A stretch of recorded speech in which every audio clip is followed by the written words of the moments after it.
Hello, BookTube. Happy September. I had to break out the Sherpa hoodie this morning. Jeez, it was like 50 degrees last night. It means my two favorite seasons are right around the corner, like autumn and hockey season. Good times are coming. But enough about that. Let's get to another August reading wrap up. I had a pretty good month. As you see in the thumbnail photo, just like it says, I read fantasy and I liked it. And the book I read was called Kings of the Wild by Nicholas Eames.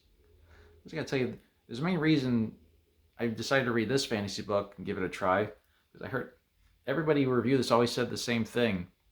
It's very heavy on like the rock and roll themes. I'm a big music lover, especially rock and roll. I heard like there's so much like language and like verbiage used in here that's like references to like the classic rock age, and I can assure you that definitely was the case. Right off the bat, just look at the cover. First of all, the tagline on the very top, you got "The Boys Are Back in Town." Obviously, a reference to the classic song "The Boys Are Back in Town" by Thin Lizzy. That's one song. Even if you don't know the band, I guarantee you've heard that song a million times, either on the radio in the summer, in the movies, or a TV show soundtrack. And then look at the title, "Kings of the Wild." First of all, that font, like that font there, just screams like '80s hair metal, like Iron Maiden-ish type of font right there. And also like the word wild, like the Y is replacing the letter I. You can't get any more '80s than this. Also, in this world, our main characters, like these group of old-time warriors, like they don't call themselves like a troop or squad or anything. They call themselves a band. It's like we're getting the band back together. Like the main story is like there's one character, his daughter is off like fighting monsters in the wilderness, and the guy, he's not sure if the daughter is still alive. So he wants to get the band back together to find his daughter, like dead or alive. They're gonna find her. And like I mentioned, like the band they're called Saga. Like this troop of soldiers, they call themselves Saga. It's again, like you got like these little groups like all over this story. They're little bands traveling around looking for adventure. So like these old timers get back together. I'll tell you some of their names too. Like our main character is named Cooper. His friend who with the missing daughter, his name's Gabriel. The daughter's name is Rose, and the town they live in the story is called Coverdale. So right there, Cooper, Gabriel, Rose, Coverdale. Tell me that's not those names aren't taken from Alice Cooper, Peter Gabriel, Axl Rose, and David Coverdale. Once again, very heavy on the classic rock and roll. Simply put, this was a load of fun. Like we got these old timers. They go out on this quest to find the daughter. There's all sorts of humor, like God, my God, all sorts of monsters and creatures they run into along the way. Like they get mugged like two times along the way themselves because they're old now. They lost a step. They encounter other bands. They got to fight their way out. Oh, it was amazing. Like, and there is a sequel to this too, so I guarantee I'll pick that up. I'll get back to you as soon as I read that one. Next up, the month of August was, of course, the reading event Garb August, where people read all sorts of trashy novels. And you don't have to read the whole month. Just reading one trashy novel or any book is participating. So I picked up Bad as I Want to Be by Dennis Rodman. This came out in the mid '90s, around the time he joined the Chicago Bulls. And my God, this guy, this type of story, this is like pure '90s. It was like all excess. Yeah, it's like the way I look at it is like this: like you had like the history of rock and roll. You had like peace and love in the '60s. Everyone who preached peace and love got assassinated, so it all became about rock and roll and drugs, and things just got more debaucherous and insane, like partying lifestyle. And along came Dennis Rodman in the '90s, who lived that lifestyle and was kind of like a poster boy for that too, if you want to call that. So yeah, I almost, to be honest, I almost DNF'd this too. Like it was, the explicit material. Now it's not really my thing, and so I almost DNF'd it, but I just decided to finish it too. And if you want a little taste into like the '90s, what like the debaucherous, like the peak of debauchery was like all about, really. Well, Dennis Rodman is certainly your man for that. Also, worth noting too, and I always want to make sure people remember this. Dennis Rodman, one of the greatest basketball players who ever lived, too. Like, if he wasn't one of the greats, nobody would give a damn about him. And he would just be like a nut. Even today, people are still interested in him. He's, for better or worse, the guy's still in the news. People still love him. They still love to talk about him. He still sells. Yeah, bad as I want to be. I highly recommend it. Next up, I mentioned this in my past videos. I'm on the app Fable, and I'm in a Stephen King book club. It's like each month, like after we read a book, our group votes on what our next pick will be. So to start off this month, our pick was Mr. Mercedes. My first time reading this, this was a great time. Like, I really enjoyed this one because there's a trope in this book. I guess you call it a trope of like the lawman who's like retired. He comes back for one last case. The story's about like a killer called the Mercedes Killer. He runs over. He crashes. He drives into a crowd of people at like a job fair. It was like 2008 when the economy crashed. So, and I heard in an interview with Stephen King too. That actually was kind of inspired by a true story. Like this woman, her cheating husband or cheating boyfriend was at a job fair. So like she actually drove there and drove into a crowd of people. It's a true story actually. And I don't think it was as devastating as the story in this book. But yeah, so our main character Bill Hodges, like he's this detective at home. He's miserable. He doesn't want to live anymore. He doesn't have a purpose. And then the Mercedes Killer drops a note through his front door saying, like, how's retirement? You didn't catch me. And he's like taunting him to come back. So like I said, that trope, we got the lawman coming back for one last case. Yeah, it was a fun ride. Also, one character who makes her debut in this book, Holly Gibney. Yeah, Holly. That was my introduction to Holly. I absolutely loved her too. Like, I think what now she's like, the Stephen King has written her in like 6 publications. She just got her own book. I can understand why too. Like he must love her. The audience loves her. Like it was a nice introduction. I look forward to reading more of her. I'm kind of going out of order here because I'll show you the last book I read this month in that same Stephen King book club on Fable. We finished this one, The Long Walk. Now I'm trying to figure out ways to describe this book. It's suspense. It's like you have all these boys.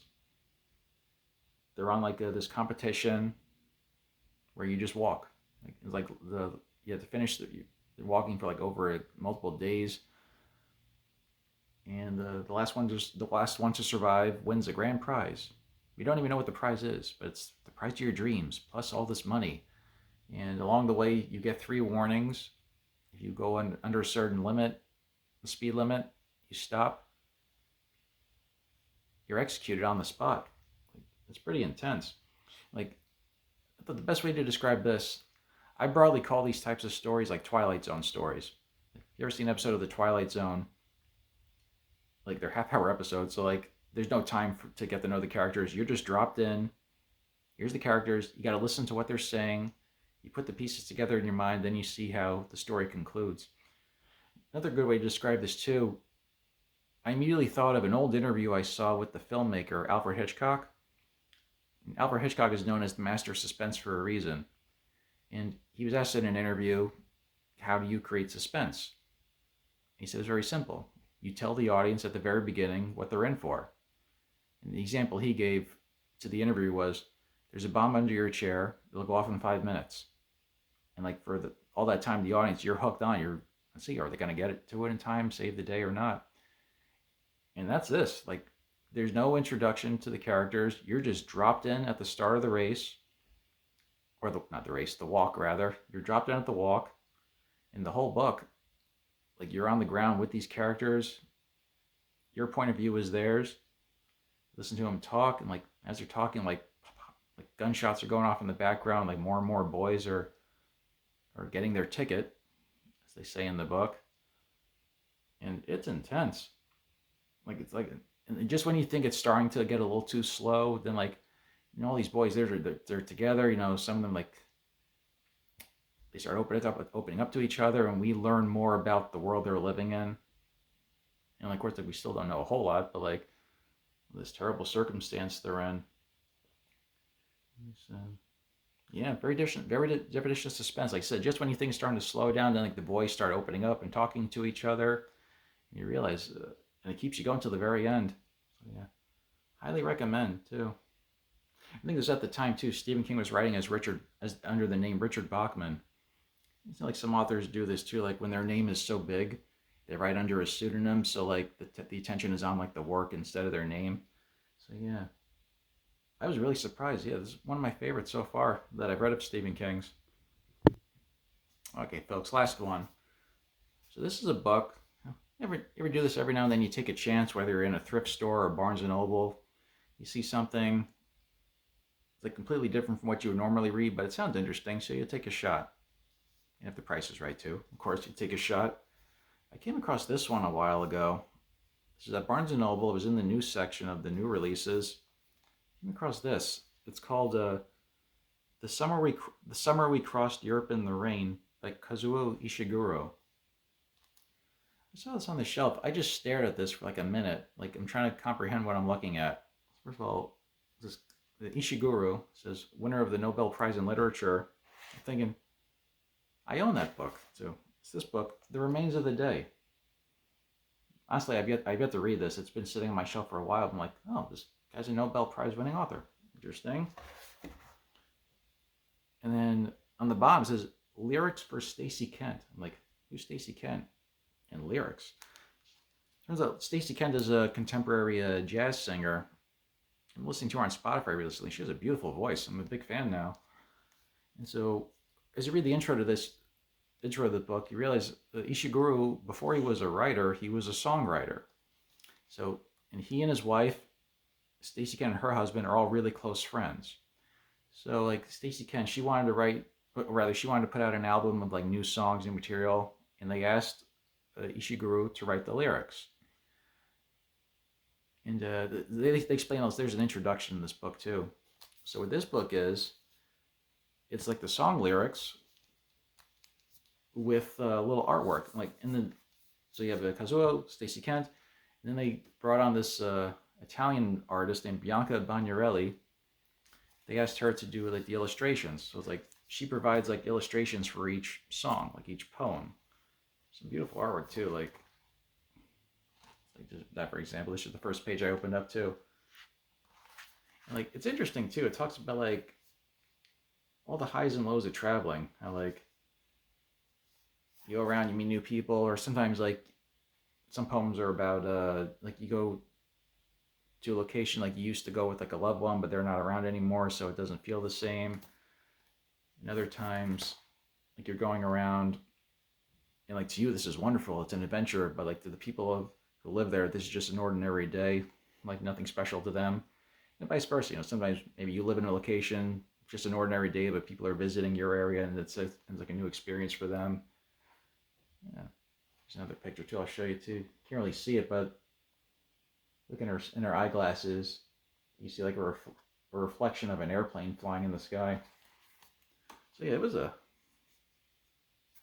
good one too. Like see like this one, she's looking over and she can see like her significant other in reflection in like the glasses there. Yeah, it's a wonderful read. I was very surprised too. Also, let me show you the cover too. I stared at the cover, it just got to me too. Talk about like the romance of like traveling, whatnot. It's being so simple. Like the cover wraps around the back too. So like there's like a train station. You got like a little couple there. Nothing fancy. Casually dressed, like dancing on the train platform. Then we go over. Look at the train. Like that's the reflection in the window. The train's got graffiti on it. And look at the conductor. He doesn't care. He's just grabbing a smoke before the train takes off. Something. I said, the summer we crossed Europe in the rain. A nice surprise. It was a very nice read.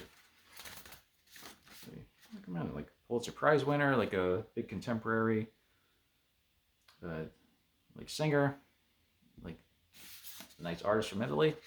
It was a winning combo. And I'll wrap it up there, everyone. Hope you all have a wonderful September. Hope you all had a wonderful August. And happy reading to you all. I said all my Shakespeare to read. Yeah, it's good. This big boy of sonnets and poems. Jeez. I'm surprised too. As I'm reading Shakespeare, I thought I would need the help of like the glossary of terms, like a little clarification. These Folgers editions of Shakespeare plays I got, they have the text on one side, and then they have like a glossary of terms on the right side to help you out. I gotta be surprised. I'm very proud of myself. I've been understanding the words a lot better than I realized I would. I didn't really need the help. Didn't really need the help of the glossary too much. Very proud of myself. Anyway, folks, have a good one. Happy reading. I'll see you all later.